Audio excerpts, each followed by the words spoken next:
안녕하세요. 검은사막 총괄 프로듀서 김재입니다. 검은사막의 끝없는 겨울의 산이 업데이트됩니다. 오랜 기간 많은 모험가분들이 기대해 주신 만큼 열심히 만들었으니까 재밌게 즐겨주셨으면 좋겠습니다. 오늘은 곧 업데이트될 이 끝없는 겨울의 산에 대해서 모험가 여러분들께 미리 알려드리고자 이렇게 찾아뵙게 됐습니다.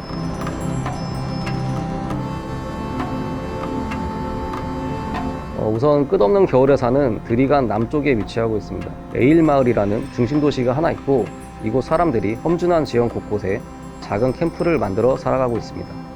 험준한 지형이긴 하지만 끝없는 겨울의 산은 지역 특성상 탁 트인 절경을 감상할 수 있는 포인트가 많이 있는데요.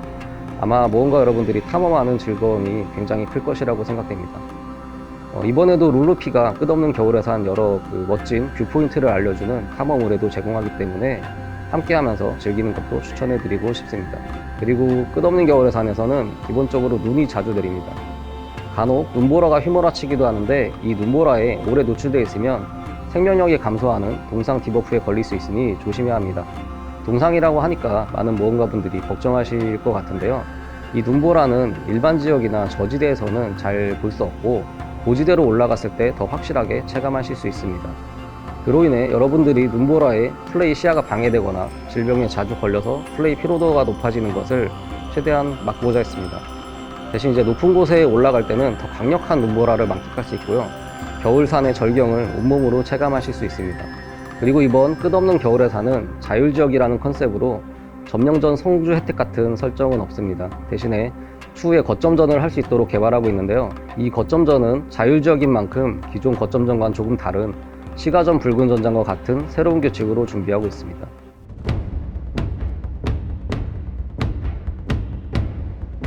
다음은 사냥터에 대한 정보입니다. 옥진 신이들을 상대할 수 있는 빛의 별빛숲, 그리고 쏟아져 나오는 무로에크들을 상대할 수 있는 무로에크의 미궁, 마지막으로 이제 일종의 디펜스 게임 형태의 겨울나무 화석이 업데이트됩니다. 사냥터 난이도는 푸툰 기준으로 옥진 신이와 무로에크의 미궁은 적정 공격력이 280에 방어력 350으로 잡았습니다. 겨울나무 화석은 모험가 여러분들이 직접 난이도를 선택할 수 있게 설계했는데요. 모험가 여러분들은 공격력 250과 방어력 320, 그리고 공격력 280과 방어력 350 두 가지 난이도 중에 하나를 선택해서 플레이하시면 됩니다. 물론 난이도에 따른 보상도 다르게 설정되어 있습니다. 이 세 사냥터 모두 각각의 특징이 있고 공격 패턴도 다양하기 때문에 여러분들이 직접 모험하시면서 공략을 해나가는 즐거움을 얻으셨으면 좋겠습니다. 에레테아의 망각은 푸툰 기준으로 공격력 290 이상을 기본으로 잡고 있는데요. 사냥터에서 획득할 수 있는 입장권을 가지고 들어갈 수 있는 특별한 사냥터입니다. 입장이 제한적인 만큼 보상도 그에 맞게 설정하고 있고요. 기본적으로 각 방의 미션을 클리어해서 빨리 클리어하는 그 단계에 따라서 다음 방으로 더 빨리 탈출할 수 있는 그런 방탈출 형태의 던전입니다.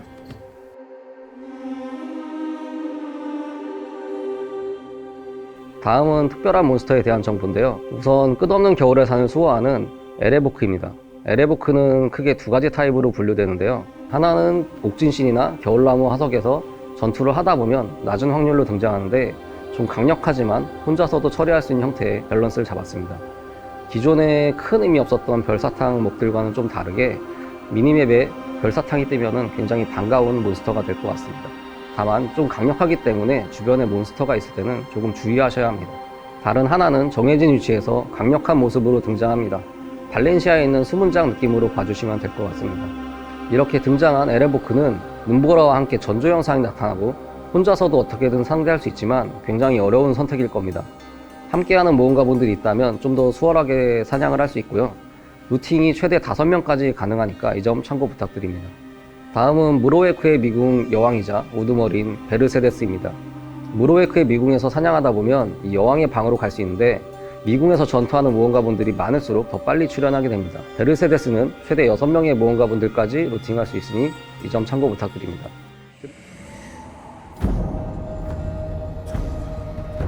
다음은 새롭게 추가되는 아이템 소개인데요. 먼저 라브레스카의 투구입니다. 죽은 신 갑옷의 투구 버전이고 제작하기 위해서는 카프라스 10단계를 돌파한 동 우두머리 투구나 동 거운별 투구가 필요합니다. 그리고 키 아이템으로 서리의 불꽃이라는 아이템이 필요한데요. 기본적으로 이 아이템은 앞에서 설명드린 우두머리들 에레보크와 베레스데스를 통해서 완제를 얻으실 수 있습니다. 이 완제만 있으면 난이도가 너무 높아지기 때문에 불씨를 모아 완제로 만드는 것도 준비했는데요. 이 불씨는 옥진신이들이 서식하는 비치별빛 숲에서 획득 가능합니다. 다음은 새로운 검은별 보조무기입니다. 끝없는 겨울의 산 전용 아이템은 아니지만 기존이랑 동일하게 균열의 잔재와 망령의 기운으로 제작할 수 있습니다. 새로운 요리와 비약도 추가됩니다. 우선 요리의 경우 에일 정식 등이 추가되는데요. 호흡작, 힘작, 자동 낚시 같은 일명 잠수형 컨텐츠들을 진행할 때 도움되는 효과입니다. 기존 크론 정식이 PVE, PVP, 생활에서 각각 확실한 역할을 해주고 있기 때문에 이 효과를 방해하지 않는 선에서 방향을 좀 잡아봤습니다. 비약이나 영약, 향수도 추가되는데요. 격분의 영약, 통찰의 향수, 숨결을 머금은 정령의 향수 비약이 대표적입니다. 특히 숨결을 머금은 정향비 같은 경우에는 기존 정향비가 PVE에서 조금 더 의미를 가질 수 있도록 업그레이드 했습니다. 새로운 수정도 추가되는데요. 핵심은 저항과 저항 무시 수정입니다. 이번에 추가되는 수정은 전체가 아닌 개별 상태의 효과를 무시하거나 높일 수 있어서 뭔가 여러분들의 캐릭터의 특징이나 전투 스타일에 따라서 선택하실 수 있습니다.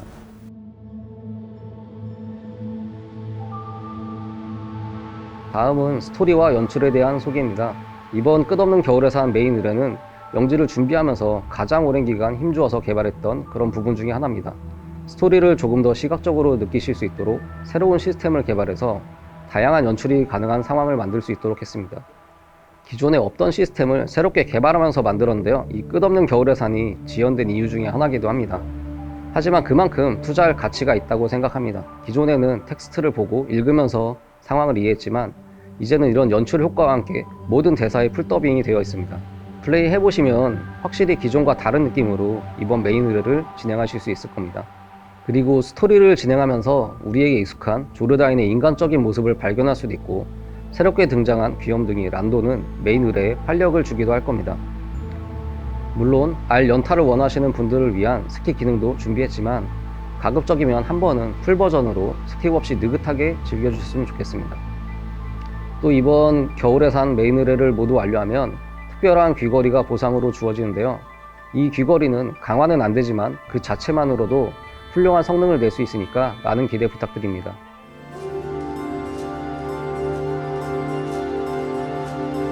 그리고 이번 끝없는 겨울의 산 메인 의뢰는 기존 모험가분들도 바로 플레이할 수 있지만 1레벨, 그러니까 이제 캐릭터를 막 생성하신 분들도 즐기실 수 있습니다. 캐릭터를 생성하실 때 어느 곳에서 모험을 시작할지 정할 수 있고 끝없는 겨울의 산을 선택하면 드리간에서 튜토리얼을 약간 거친 다음에 바로 겨울산에 오를 수 있습니다.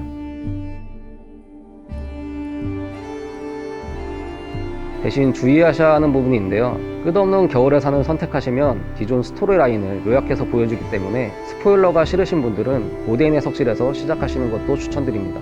검은 사막과 함께 해주시고 또 빛내주셔서 감사드리고 항상 건강하시길 기원합니다. 감사합니다.